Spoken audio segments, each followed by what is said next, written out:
Hi guys, welcome to my vlog. I'm Joyna Nioñez, BSE1B, and this channel here is about learning what is culture, what is the type of culture, what is the element of culture, and what is the characteristic of culture. Before we start, don't forget to like, share, and subscribe para ma-notify kayo sa susunod kong video.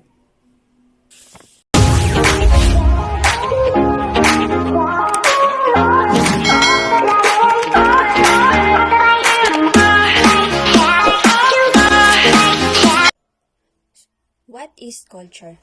Culture is a word for the way of life of groups of people, the behavior, beliefs, values, and symbols that they accept generally without thinking about them, and that pass along by communication and imitation from one generation to the next generation.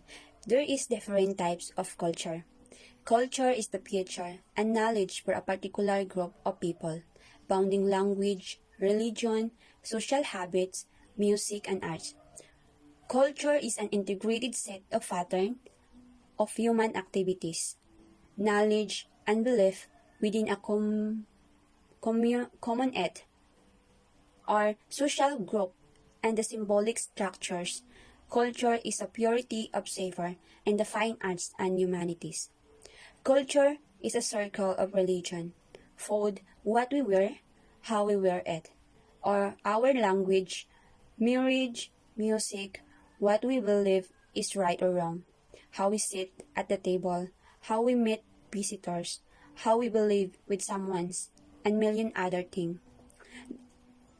The outlook, attitudes, values, morals, goals, and customs shared by a society all are included in culture. Culture is a complex concept which impacts virtually every aspect of our lives, both consciously and subconsciously.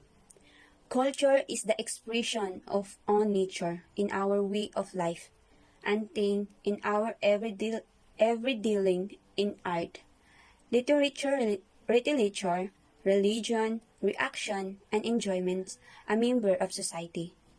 Culture is a system of values and beliefs which we share with others, all of which give us a sense of belongings or identity.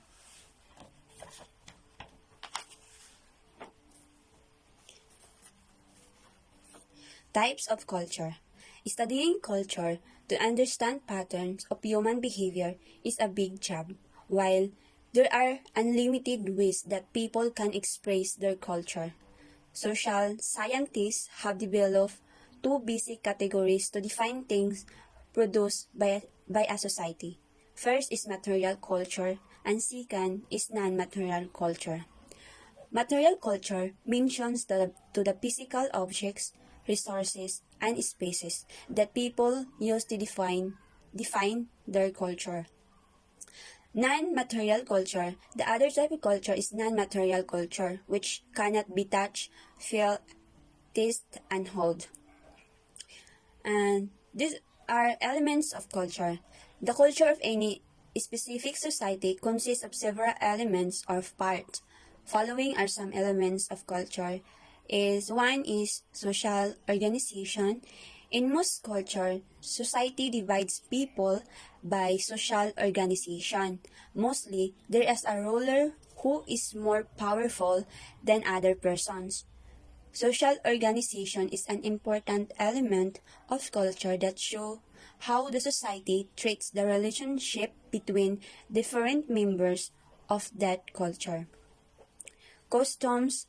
Customs are tradition, values, and social standard of society and established practices. Third is rituals. Rituals are process or sets of actions that are repeated in a specific condition and with a specific meaning. Religion.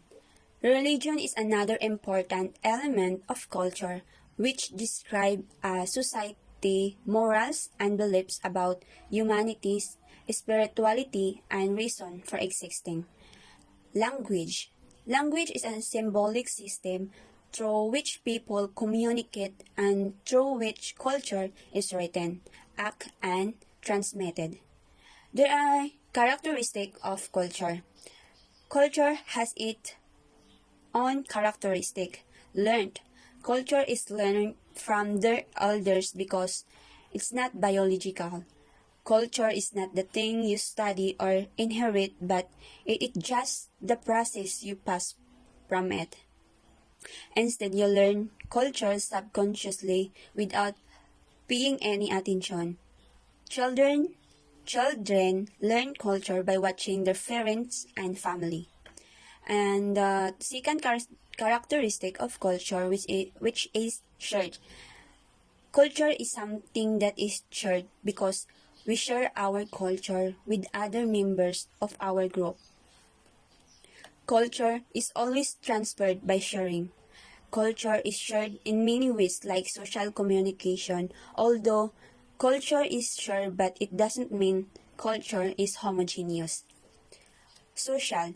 Culture is social. It is not the one person phenomena. It is the product of society and rise and grow through social interaction.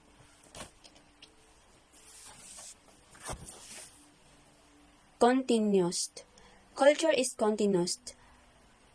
Process and adapt. Change in the environment. Culture is growing whole with the achievement of the past and the present and provide the future. Achievement of mankind. Culture is the result of past and present experiences. The last one is integrated. Culture is also integrated because its various parts are interconnected. All components of culture are connected to one another, and to gain extensive understanding of culture, we must learn about all these different components.